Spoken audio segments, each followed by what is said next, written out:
Hey guys, Mitty here! In last video I did a beginner's guide for Path of Glory, and as promised second video, this one, will be an advanced guide, with an in-depth review of classes, builds and all the mechanics that you will need to understand to jump right into the dungeon and make no mistakes. If you didn't watch the first video yet, make sure to watch it, as you might not understand this one. And without further ado, let's begin. Classes and builds. First, let's begin with what classes to choose. And this is a tricky one. Path of Glory is something between farming and dealing damage. Thus meaning, classes that do good in both categories should in theory do very well. In that case, I would suggest you look at my top classes list table and find the best classes for these categories. My personal combination will be Huntress, Phantasma, Reaper, Berserker, Striker and Titan. But after all, choosing class combination is up to you. And if you want, you can do some crazy combinations like 6 Huntresses or 6 Reapers, for example. Use your fantasy and you will enjoy the game even more. After you're done with the classes, it's time to build them up, as every class will just use the skills that you put in the skills panel. In that case, I suggest you put in there the best damage skills, omitting any PvP oriented or low damage skills. The easiest way to do that on every class is just to throw all 6 skills with branch damages, and of course don't forget the buff, as it will help restore some health, boost stats and even heal allies, in case of Archmage. Equipment and stats. As I've mentioned in the first video, equipment is also very important for your troops. And while Tower of Trials needs only CP, Path of Glory characters should also focus on substats too, thus leading you to pay attention on what equipment, accessories and relics to equip, and what crystals and lightstones to insert. In that case, best for your alts would work either top yellow set if you are low on cash, either go straight for 2 slot orange or even top 2 slots orange gear, to further awaken it and gain ton of CP too. Either way, substats must be always maxed, critical chance and damage, and attack and movement speed. For accessories, go blue, purple or yellow. Try to balance them to get maximum substats everywhere. As for enhancements, consider attack and defense for weapons and chest, attack speed for helm and gloves, movement speed for boots, and raw CP for accessories. For crystals, try to insert only attack power ones with the branches that fits the most the character. And same for lightstones, equip the ones with attack power and branch damage. At last, consider relics with double stats, purple or yellow grade. Just make sure to choose the right branch damage. At last, the alchemy stone, the best will be the critical stone of ultimate power, or any critical stone that you have. If it happens that your CP is already a lot higher than the maximum difficulty needed, you can always equip monster damage or boss damage stones to boost even more your alts or mains damage in dungeon. Both of them works, but CP will be better if difference between CP required and actual one is low. Mobs and bosses. As you remember in first video I say there are 3 types of different mobs: fast and weak, slow and strong, and average. If you feel like fast mobs will be able to rush through your troops, make sure to use slow area debuff on them. Against normal and tank mobs, use attack power buff to make sure to kill them. As for bosses, some bosses will do initial charge, others just simple hit, and some will do massive AoE. Either way, if you remember, I suggested you to not put any character on the first row, as in 90% cases bosses will hurt a lot after appearance. Another boss behavior is their movement. Some will rush the gates, others will be aggressive, and one of them can even do both things at the same time. The most annoying boss, Titium, that loves to endlessly jump, smashing everything in his way. To not describe every boss and wave, I've created for you a table that will help you check each boss feature. Note that they can act differently at times, but tendency is one you see in the table. Difficulty CP row shows the difficulty level at what this boss will appear in the first wave. The order is always the same, as shown in this table. If let's say you started at 31,000 difficulty, first boss you will face will be Titium, then Muskan, then Orgoth, etc. Finishing with 14th boss, Hex Marie, at 10th wave. Boss features rows shows what bosses tend to do after appearance, and what time of movement they prefer. As for mobs, some can be of one type, fast, slow or average, or some waves can bring two mixed type of mobs. Now what about special mobs? Frost spirits are the little snitches from Harry Potter that appear in random spots of the dungeon, in the beginning of 3rd, 6th and 8th wave. These spirits always give positive buffs, total of 5 different buffs can be applied. Red one gives 300 attack power buff for 15 seconds for all the tropes.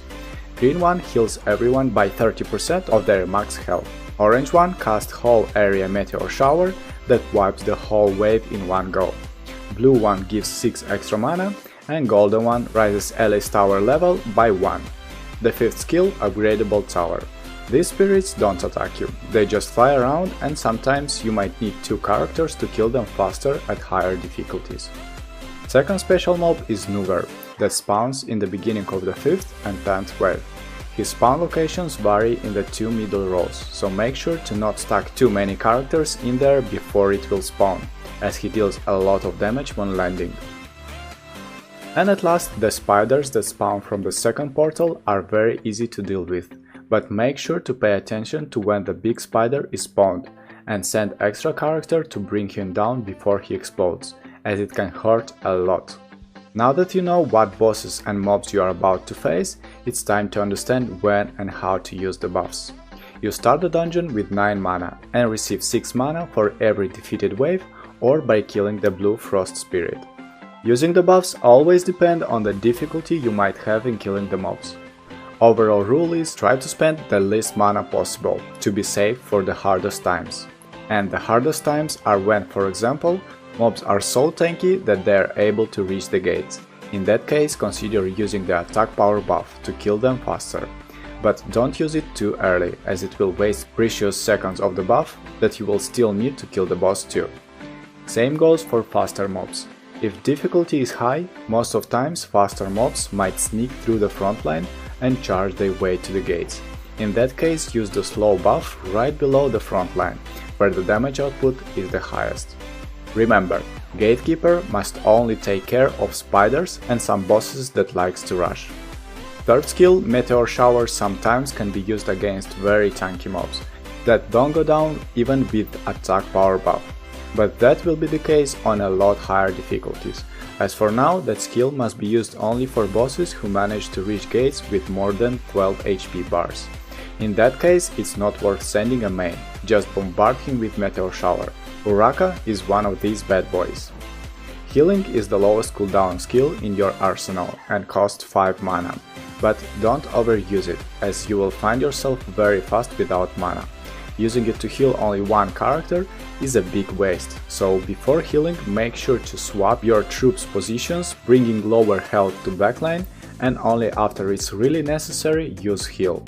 Bosses like Uraka, Nuver and Ferrits like to chunk a lot of your troops' health bars. If your position changer is on cooldown, make sure to time healing right before one of these 3 bosses will do their dirty stuff, to make sure they won't one-shot 1 or 2 of your ults instantly because they were below 15% health. After playing a bit with the 5th skill, I found it very useful. The second upgrade is Supreme, as it can heal up to 3 characters at once, by 5% max health every 3 seconds.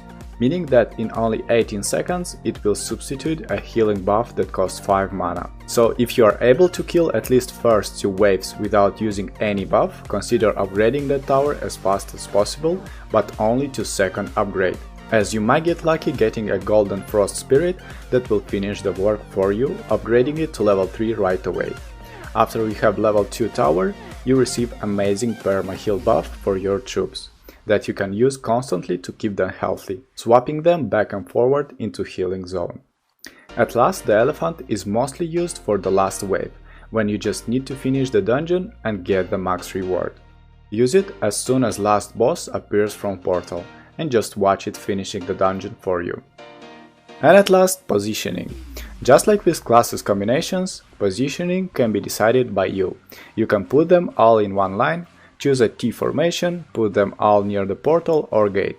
It's all up to you. Just use your fantasy as soon as it will lead you to victory. I found Kali's formation for me working the best. Let me explain why. First thing you should never do in positioning is never put ults close to portal, since almost all bosses use their enrage skill right after they appear. These skills will do quite a lot of damage and at higher difficulties may kill all 3 of your ults if they stand too close. Second, don't forget to leave at least one character as gatekeeper to defend the gates from spiders. And third, put the highest CP characters as frontline and lower as backline. Why did I choose such formation? Main and the best ult will be my frontline. Do the most damage and will be able to tank mobs and bosses that will decide to attack my troops instead of just running. Backline will support my frontline with damage and will also have access to attack the spiders. Also, as soon as I will get level 2 tower buff, all the backline will be able to heal up and swap positions with the frontline when needed. Done with the formation, let's jump to the process itself. In the beginning, first waves shouldn't be a big problem, since all of your troops will be full health. As soon as one of the frontliners loses half health, make sure to swap him with someone else from backline or even the gatekeeper, just to be safe. Don't rush using healing buff, as you will still need later that precious mana. Keep swapping your characters when needed, and try to keep highest CP ones in frontline. Some bosses will rush the gates right away, and Uraka is the best doing that. In that case, make sure to move your highest CP or DPS character to defend the gates as soon as Uraka reaches them. If he dies before, means that you have enough CP to just complete the whole dungeon in AFK mode.